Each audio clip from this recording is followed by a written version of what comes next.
Good afternoon, and thank you for joining us on Across the Fence. I'm Jolie Whitney. The last 2 summers have been a trial for Vermont farmers when it comes to rain and, in some cases, flooding. UVM Extension's Climate Change Program Coordinator Joshua Faulkner has been running experiments on farm fields in Addison County to learn which practices farmers can use to be proactive and keep nutrients from running off into waterways. Across the Fence's Ben Willis went high and low to find the depth of this story. Here's Ben. As we face increasing weather challenges, understanding how to manage agricultural runoff is crucial for the health of our lakes and rivers. Today, we're in Bridport, where UVM Associate Professor Joshua Faulkner is breaking ground on a multi-year study exploring methods for improving soil health and reducing runoff from farmland after major rainfall events. This research today is part of a project called the Dairy Soil Water Regeneration Project. So all these soil indicators are hopefully giving us a measure of the ability of these soils to soak up water. And the more water that's soaked up when we have a rainfall event, the less water that runs off of this field. Joshua believes a key step in controlling runoff is to use different farm practices to reduce how much soil is compacted. In theory, looser soil will more easily absorb water during heavy rainfall. A lot of these practices we're using out here might help reduce that density or reduce the compaction, cover crops, reduce tillage or no-till in these soils. That's one of the things we're testing here, as well as manure injection. So instead of driving heavy tankers full of manure across the fields, we're using a drag line and injecting that manure, and that should result in a lot less compaction as well.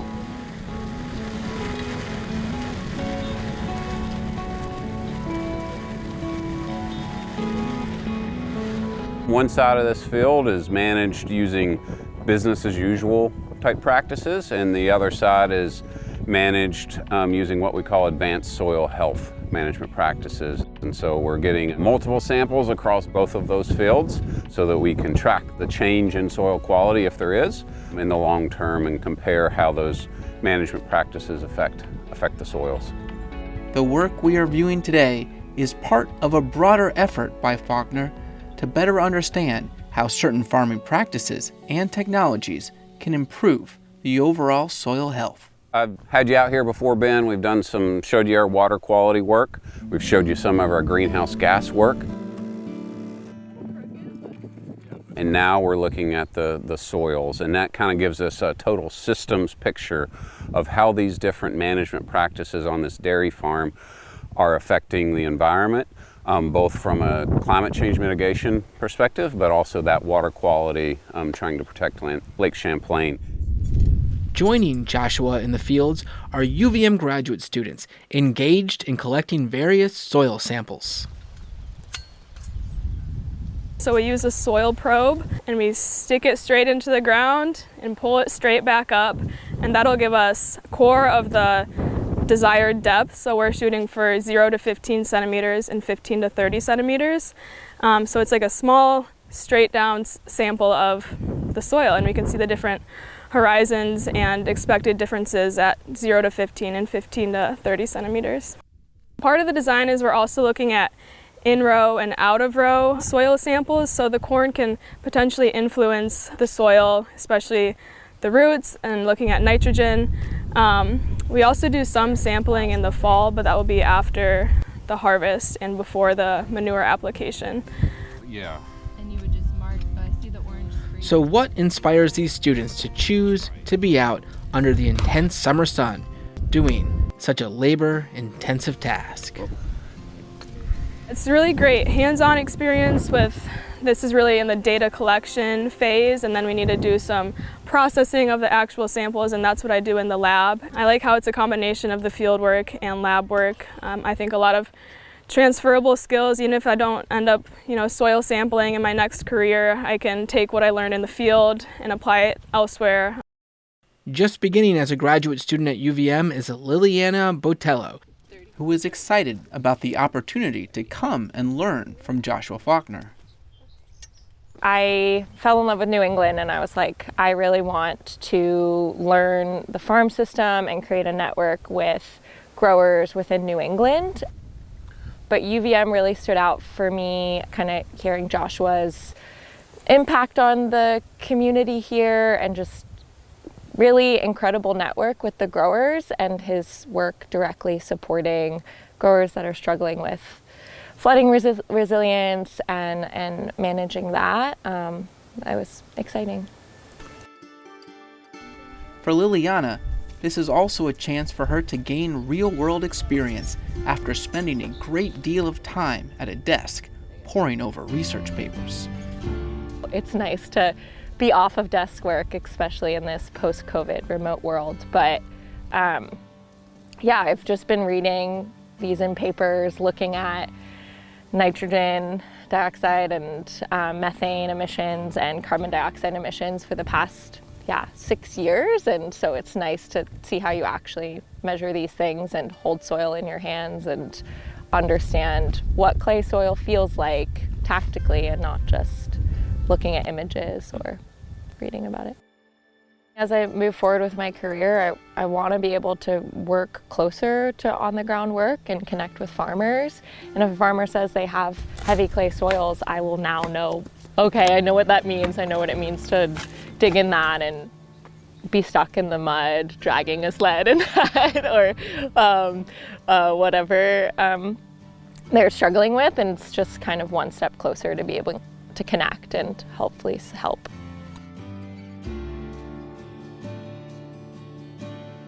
From the field, these samples are destined for the lab on UVM's main campus in Burlington.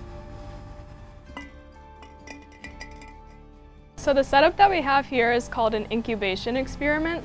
So we're trying to replicate what's happening in the field, but bringing it into the lab. We can control for things that are drivers of greenhouse gases, such as temperature, moisture, wind, light, those kinds of things. I'm kind of focused in on different soil moisture and flooding treatments, and this was motivated by the flooding that we've been having last summer and also this summer. Molly is interested in the effect standing water or increased moisture can have on soil. As water builds up on a field, it blocks oxygen from reaching the soil and the beneficial microbes within it. That leads to a different type of microbe through a different pathway where methane can actually be produced. So that's what I'm interested in with these standing water cores. Once all that oxygen is used up, is methane, which is another greenhouse gas, going to start being produced by these different microbes that don't need oxygen. So I have 3 different flooding and soil moisture treatments. So the first treatment here is called a field moist treatment. So it's a nice, happy soil moisture where we don't expect to see a lot of greenhouse gases. The second treatment that I have is a flood drain treatment. So I flooded these intact soil cores with standing water, but allowed them to drain through the bottom of the core. The drainage through the bottom of the cores is simulating that if a field were to get a lot of rain or standing water, but it had proper drainage through the field, so like tile drainage, simulating that. So even if it does get a lot of rain, but it drains, how do the greenhouse gases respond to that as a management or treatment? The third treatment that I have is full flood treatments, and this one is an extreme version. These are heavy clay soils from a cornfield in Vermont. I've flooded these intact soil cores for 40 days, and these do not have drainage in the bottom. So when we get a lot of rain, we actually get standing water on top of the field, and this is pretty common, especially at low spots in the field. The next step is that I take these samples and I put them in these jars that are connected to this gas analyzer, and I can cap this jar, screw on the lid, and this greenhouse gas analyzer is going to measure the gases coming out of the soil and filling the headspace or the airspace of this jar. And they can quantify that and give us a flux calculation, which is the concentration of gases coming out over time. So I'm measuring methane, carbon dioxide, and nitrous oxide. And I'm curious if these peak at different times. I'm hoping it gives us an idea of the magnitude of like what's driving greenhouse gas emissions. So earlier we were talking about like how environmental variables can drive gas emissions, so looking at like soil moisture and temperature, and then also thinking about management strategies like tillage and drainage can also impact gas emissions. So I'm curious to see if like the magnitude of gas emissions is bigger from these environmental variables or bigger from these management variables, and then we can decide what's a priority.